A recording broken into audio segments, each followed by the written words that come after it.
Halo teman-teman, terima kasih untuk 1000 subscriber dan dukung terus J2 Project 18 menuju 10.000 subscriber agar saya semakin semangat lagi untuk membuat konten yang menarik dan tentu saja bermanfaat. Terima kasih. Halo teman-teman, bertemu lagi bersama saya. Di video kali ini, saya akan membahas konfigurasi DHCP server dan DHCP client MikroTik di VirtualBox.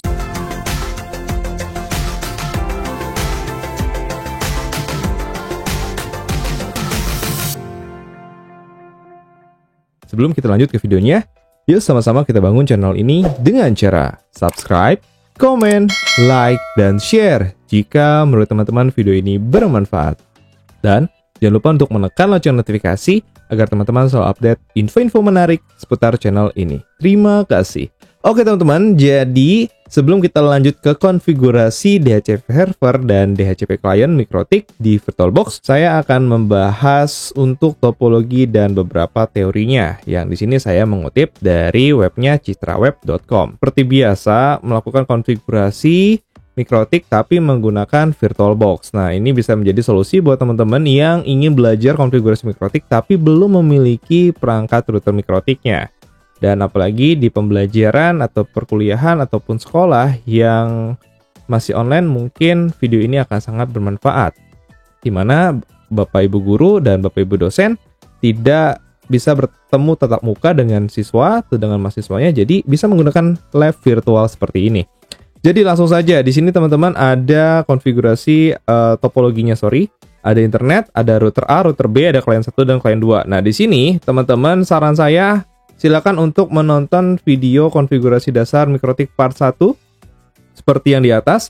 Nah, di sana saya mengajarkan bagaimana untuk menjadikan laptop kita itu sebagai ISP, router itu sebagai server, dan XP itu sebagai klien. Jadi intinya si internet ini adalah sumber internetnya, bisa dari ISP. Nah, dalam konteks lab kita di VirtualBox ini, internet ini adalah laptop asli kita, yang dimana kita harus share ke adapter host only. Nah, teman-teman silakan tonton dulu aja video yang konfigurasi dasar part 1. Nah, selanjutnya kita akan memiliki dua buah router, di mana router pertama ini akan menjadi servernya dan nanti akan dikonfigurasi DHCP server, dan router B ini akan menjadi kliennya dan akan dikonfigurasi DHCP client. Dan untuk kliennya, di sini saya sebutkan ada dua klien 1 dan klien 2, kita menggunakan XP, tapi saya tidak menggunakan dua virtual machine XP, agar tidak terlalu berat. Saya hanya menggunakan satu XP, tapi di dalamnya saya aktifkan dua adapter, jadi ada Ether 1 dan Ether 2. Nah, mungkin kita bisa sedikit lihat konfigurasi yang ada di virtual machine-nya. Seperti ini teman-temannya. Jadi di sini ada Windows XP nanti akan sebagai klien 1 dan klien 2. Jadi nanti klien satunya akan dikonfigurasi secara statik untuk untuk nanti meremote menggunakan Winbox-nya. Nah, sebenarnya untuk cara meremote dan lain sebagainya teman-teman juga bisa tonton terlebih dahulu nih di video konfigurasi dasar MikroTik part 2 seperti video yang saya rekomendasikan di atas. Nah, kalian tonton dulu di sana, baru nanti teman-teman bisa lanjut menonton video ini. Karena kalau teman-teman tidak menonton yang part 1 dan part 2, mungkin nanti akan bingung gitu. Karena memang lab virtual menggunakan VirtualBox ini akan ada beberapa penyesuaian ketimbang teman-teman menggunakan perangkat aslinya, router aslinya, dan PC aslinya seperti itu teman-teman. Jadi teman-teman saya harapkan untuk tonton terlebih dahulu untuk yang part 1 dan part 2 terkait konfigurasi dasar MikroTik di VirtualBox. Jadi kita di network. Nah, di sini ada adapter 1, 2, dan 3 itu diaktifkan.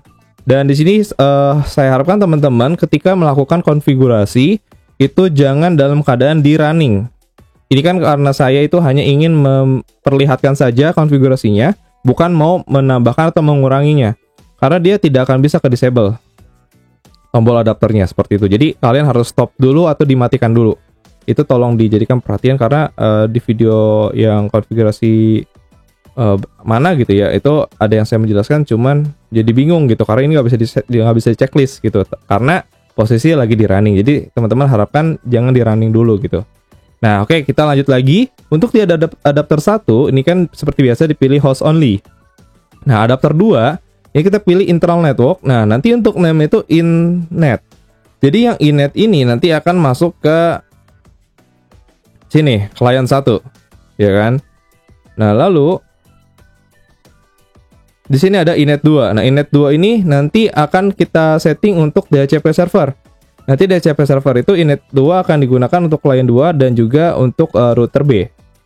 Seperti itu, teman-teman. Oke, lanjut ke MikroTik 2-nya. Nah, di sini MikroTik 2-nya kita setting networknya itu cukup adapter 1 aja yang diaktifkan. Lalu pilih internal network dan di sini innet 2. Sesuai yang tadi, jadi dia nanti akan router B ke router A itu melalui internal network yang kedua. Beda name-nya. Ini dibedakan agar kita bisa benar-benar mensimulasikan secara real. Walaupun secara virtual lab-nya gitu, teman-teman. Oke, lanjut. Di XP di sini kita akan aktifkan 2 buah adapter, di mana adapter 1 itu internal network, berarti internal network itu dari client 1 ke router A. Ceritanya seperti itu, teman-teman. Nah, nanti ada juga adapter 2 internal network, internet 2. Dan pastikan di sini setiap adapter itu promiscuous mode-nya di allow all aja, teman-teman. Jadi akan mengallow semua promiscuous mode. Nah, ini internal internet 2 untuk name-nya. Jadi dari client, nanti dia akan kita request IP secara otomatis ke sini, teman-teman, seperti itu. Oke, sekarang kita lanjut ke konfigurasinya. Di sini kita akan mulai dari MikroTik 1, ya kan? Nah, kita akan buka untuk Windows XP-nya. Kita buka Winbox. Nah, teman-teman tinggal cari aja di sini ada 3 buah MikroTik yang ke-detect ya. Kita pilih atas dulu, kita connect-nya melalui MAC address karena memang belum ada settingan IP-nya. Lalu kita pergi ke interface. Nah, ini betul ya, ini yang MikroTik 1 karena dia ada interface-nya ada 3. Nah, biar tidak bingung ya, kita akan coba ubah, ya kan? Ini name-nya kita ganti. Ini jangan ether 1, ini berarti ke internet. Ini ke internet, lalu di sini ether 2-nya berarti ke client 1. Ini untuk yang lokal. Ini untuk yang public.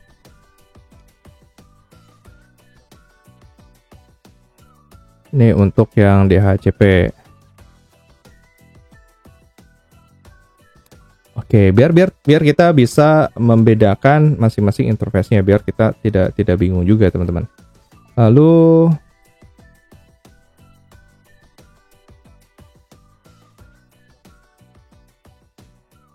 ini juga untuk identitinya kita rubah jadi MikroTik A agar kita tidak ketukar nanti saat konfigurasinya. Nah, selanjutnya kita akan masuk setting IP address. Nah, kalau misalnya teman-teman di konfigurasi dasar pas 1 kan saya menggunakan terminal ya. Nah, di sini kita akan menggunakan Winbox saja.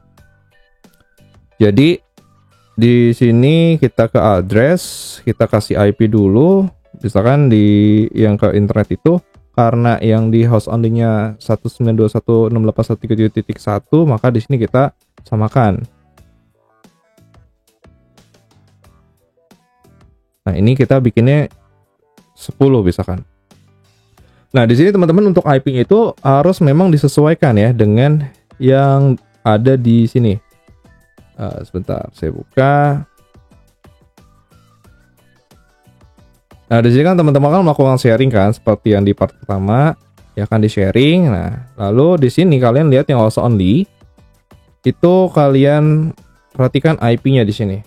Jadi kalian jadikan IP yang ada di adapter host only ini di laptop asli kita ya, yang 192.168.1.1 itu sebagai IP publiknya yang untuk ke internet gitu, teman-teman. Dan pastikan juga laptop kita sudah mendapatkan akses internet. Jangan sampai nanti kita udah konfigurasi jauh-jauh ternyata laptop kita tidak bisa terkoneksi ke internet, maka jadinya kayak sia-sia gitu. Sia-sia bukan sia-sia konfigurasi, tapi kalian akan pusing sampai kapanpun kalian nggak akan bisa connect karena sumber internet aja nggak dapat internet, seperti itu, teman-teman. Jadi ini bisa dirubah-rubah ya. Ini bisa dirubah-rubah sesuka hati teman-teman, disesuaikan nanti dengan kebutuhan teman-teman. Nggak harus seperti ini, karena ini defaultnya aja ketika kita melakukan sharing di Windows, maka adapter yang di-share itu mendapatkan IP defaultnya seperti ini teman-teman. Jadi bebas, nggak harus sama. Tapi kalau misalnya teman-teman membuat sama juga nggak jadi masalah. Oke, selanjutnya 1.10, lalu kita apply, lalu kita OK. Oh sorry, ini slice 24-nya lupa. Nah, seperti ini ya. Lalu kita tambahkan lagi IP address untuk si siapa nih? Ether 2 klien ya, 192.168.1.1/24. Kan ini buat yang lokal.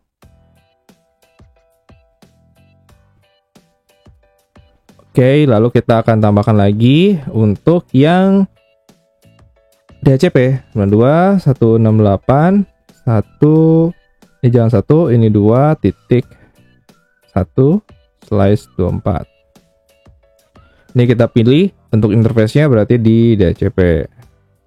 Nah, setelah sudah ini kita akan coba untuk kasih root dulu ya untuk ke internet. Seperti ini. Lalu kita isi gateway-nya 192.168.7.1. Ini sesuai yang dari ESP kita. Lalu untuk yang lain-lainnya kita abaikan, tidak terlalu setting. Dan untuk DSTR dari sini adalah 000. Ini adalah untuk IP internet. Memang seperti itu teman-teman. Nah, setelah sudah dan di sini statusnya sudah reachable, berarti sudah terkoneksi seharusnya. Lalu kita akan konfigurasi DNS agar bisa ke internet. Kita pakai DNS Google aja. Lalu kita kasih backupnya, secondary DNS-nya 44. Seperti ini, allow remote request-nya kita harus accept juga. Yang lainnya sama, tidak usah diotak-atik. Oke, lalu yang selanjutnya kita akan setting firewall. Di NAT, pilihnya extend assertion NAT. Out interface-nya kita pilih public. Lalu action-nya kita kasih masquerade. Nah, untuk yang lainnya tidak perlu disetting. Kita apply dan kita OK. Dan kita akan coba untuk tes koneksi internet. Nah, di sini sudah dapat. Jadi perangkat Mikrotik yang router A sudah bisa connect ke internet, ya kan? Dan sekarang kita akan mencoba apakah kliennya si XP ini sudah bisa connect ke internet. Kita ping.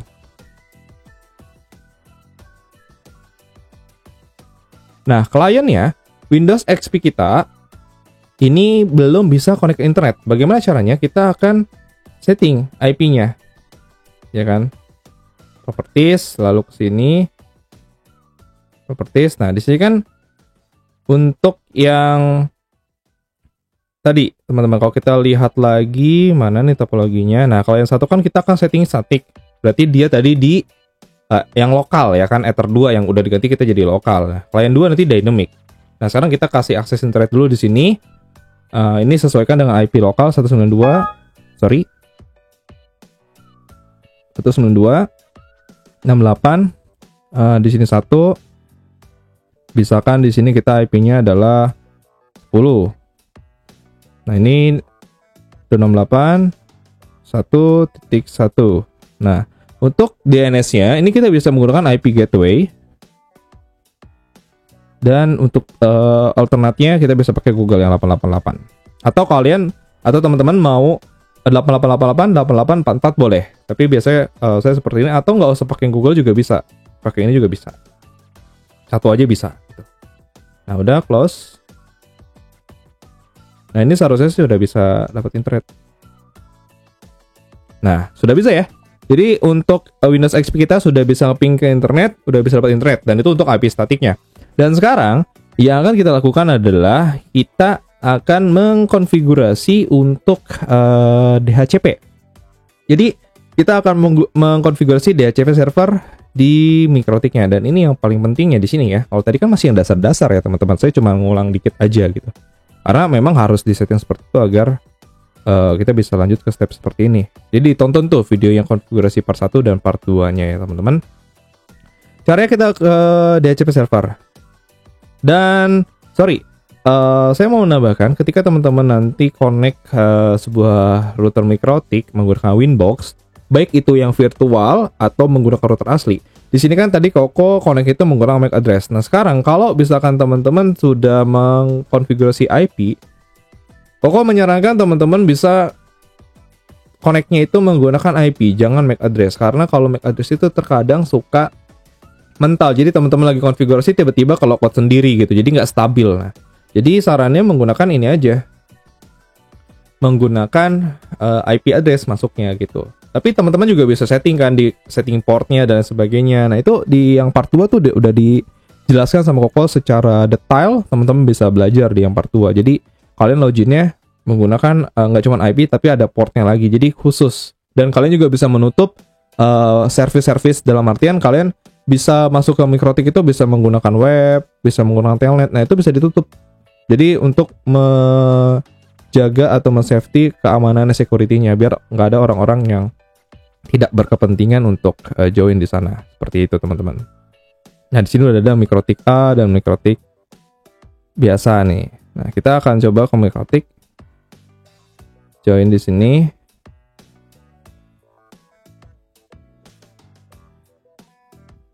Oke. Kita akan setting untuk DHCP servernya. Kita ke IP DHCP server. Lalu kita ke DHCP setup aja, dan di sini teman-teman tinggal pilih mau yang mana. Berarti kita mau pakai interface yang DHCP yang tadi ada 3 ya.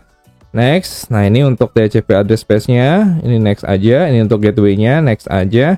Nah, ini adalah address give out. Jadi ini adalah IP yang nantinya akan bisa digunakan klien untuk dia recurring. Dia meminta. Jadi si klien 2 ini nanti dia akan request, router A, saya minta IP. Kan router A udah ada DHCP server dong, berarti kamu udah menyiapkan IP buat saya secara dynamic. Jadi si klien ini nggak perlu setting-setting manual lagi. Nah, maka alamat IP ini range-nya dari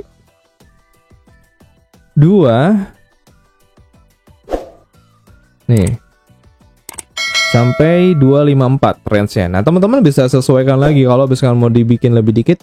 Misalkan untuk IP dari 1 sampai 100 itu untuk IP yang statik. Nanti dari 101 sampai 254 itu untuk yang DHCP itu bisa banget. Tapi ini kan untuk sebatas konfigurasi, jadi kita pilih defaultnya aja 2 sampai 254. Nah, ini untuk DNS servernya bisa pakai DNS untuk default dari Google juga nggak apa-apa. Nah, ini list time. List time ini adalah waktu pinjam. Jadi ini cukup penting juga buat teman-teman ketika mengkonfigurasi DHCP server. Kalau misalkan teman-teman setting default kan di sini 3 hari. Berarti kalau misalkan di sini klien 2 itu merequest IP, nah selama 3 hari dia akan mendapatkan IP yang sama. Gitu. Selama IP tersebut tidak digunakan oleh klien lain. Makanya di sini kita settingnya nggak usah lama-lama. Kita 1 day aja gitu. Jadi setelah 1 day kalau dia request lagi, dia akan dapat IP yang lain. Bisa sama selama IP tersebut tidak digunakan oleh klien lain. Nah, konfigurasi selesai. Nah, di sini udah beres, dan sekarang kita akan coba untuk tes DHCP-nya itu di klien 2, ya kan? Klien 2 berarti di sini network. Untuk klien 2. Nah, di sini ada lokal 2 nih. Nah, lokal 2. Di sini kita setting DHCP. Di sini udah dapat untuk lokal 2-nya, dapat IP 254. Sekarang kita coba tes dulu aja ngeping ya. Ping 192.168.2.254. Nah, udah dapat teman-teman. Jadi si klien 2-nya di sini Nah, dia sudah di setting dynamic dan sudah dapat IP DHCP dari router A. Sekarang kita coba tes lagi nih. Ini mungkin ini kan ada 2. Siapa tahu itu yang pertama ya kan ya. Sekarang kita coba tes, kita disable aja yang di sini. Ini disable ya. Tapi ini mungkin akan ke-lockout tuh, akan disconnect. Apakah dia akan tetap masih mendapatkan internet akses? Ping.com. Nah, masih teman-teman ya. Di sini masih dapat IP address dan kita coba tes untuk IP-nya ini yang mana sih? Kita ifconfig. Nah, ini yang local area connection 2, teman-teman. Jadi ini untuk yang connection 2-nya. Dan sekarang kita akan tes untuk DHCP client. Kita pakai DHCP client. Nah, di sini sudah ada 2 mikrotik yang ke-detect, ya kan? Ini mikrotik A karena dia cuma 2, karena di sini kalau kita lihat dari topologinya, klien ini connect-nya ke router A. Dan dia juga ada connect karena ada internet 2 ya. Dia connect ke router B juga, router B, makanya dia kebaca di sini teman-teman. Nah, kita akan konfigurasi yang mikrotik kedua, mikrotik B. Ya kan, router A dan router B. Kita di ini dulu interface-nya. Salah. Ini masih yang A, sorry. Ini kita connect ke yang B. Oke. Nah, dia cuma ada 1. Di sini kita kasih aja router A. Karena dia mau connect ke router A. Lalu di sini kita system identify-nya kita tambahkan aja B. Biar di sini penting banget loh teman-teman, kalau bisa teman-teman nanti sebagai seorang network administrator, teman-teman memiliki banyak router di kantornya atau di tempat teman-teman melakukan konfigurasi, kalian harus merubah identify-nya agar kalian bisa membedakan mana nih router mana dan mana yang router mana gitu. Karena defaultnya dia akan mikrotik. Nah, setelah rubah di sini biar enak, kita langsung ke address DHCP client. Di sini kan addressnya masih kosong ya teman-teman ya. Dan di sini juga dia nggak akan bisa ngapa-ngapain, nggak akan bisa ngeping. Sekarang kita ke DHCP client, kita plus aja. Nah, di sini teman-teman, saya akan membahas tadi sebelum bahas di mana untuk parameter DHCP client. Di sini ada menu interface, ya kan? Nah, fungsinya interface itu untuk memilih kita mau terkoneksi ke DHCP server melalui jalur mana. Kalau misalkan kita lihat dari sini, maka dia akan menggunakan jalur yang Ether 1. Karena dia cuman dari router B ke router A dia cuma ada 1 port ya kan. Maka melalui sana. Lalu ada use peer DNS. Nah, bila kita hendak menggunakan DNS server sesuai dengan informasi DHCP. Jadi kalau misalkan teman-teman ingin mengambil informasi DNS-nya dari DHCP server, maka use per peer DNS-nya itu di checklist. Lalu juga ada use peer NTP kalau mau menggunakan sesuai dengan DHCP. Default route juga sama. Jadi ini semua di checklist. Untuk default route distance menentukan nilai distance pada routing yang dibuat secara otomatis. Akan aktif jika at default route yes. Nah, ini teman-teman harus di checklist.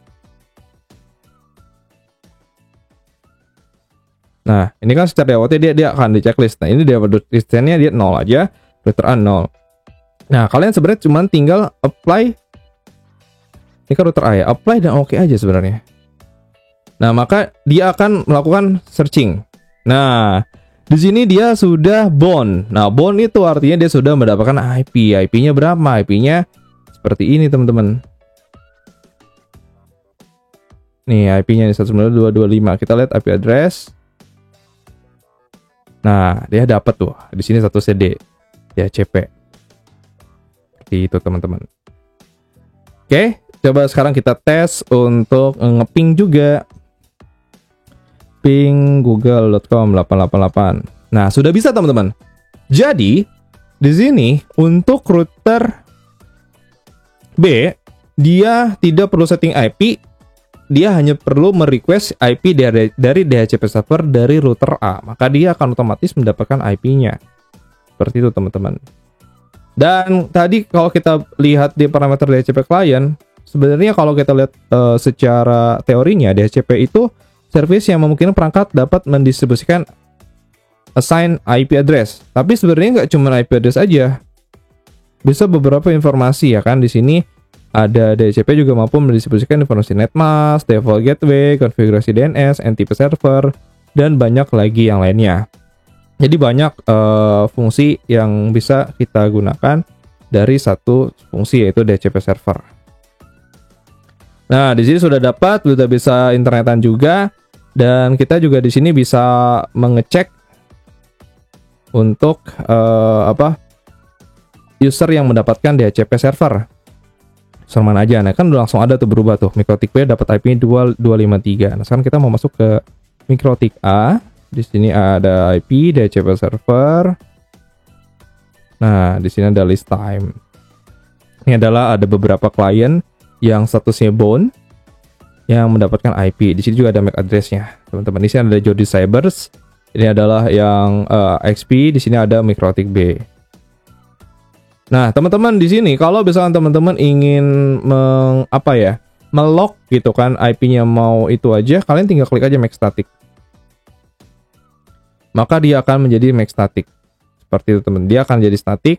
Dia nggak akan berubah-berubah lagi untuk IP address-nya. Si router B ini akan mendapatkan IP-nya sekian, dan sekian. Oke teman-teman, jadi mungkin itu saja untuk di video kali ini terkait konfigurasi DHCP server dan DHCP klien MikroTik di VirtualBox dengan topologi yang seperti ini. Kalian hanya menggunakan laptop kalian masing-masing, menggunakan dua buah router A dan router B, seperti halnya di sini. Dan kalian hanya menggunakan satu buah Windows XP untuk belajarnya. Kalau misalkan mau nambahkan, jadi tadi kan kalau saya kan satu Windows XP itu ada dua adapter. Kalian mau bikin satu XP client, satu adapter, itu boleh banget. Kalau memang laptopnya mungkin speknya lumayan gitu ya. Karena kan semakin banyak virtual machine akan semakin berat. Nah, kalau misalnya kalian mau bikin lebih simple, bikin seperti ini juga boleh. Oke, teman-teman, itu aja. Terima kasih, semoga video ini bermanfaat. Dan jangan lupa untuk terus dukung channel J2 Project 18, karena kita menuju 10.000 subscriber nih teman-teman. Karena nanti di 10.000 subscriber, kita akan bagi-bagi giveaway lagi. So, terima kasih yang sudah tonton, sudah like, sudah komen, dan sudah share video ini. Sampai bertemu di video-video berikutnya. See you!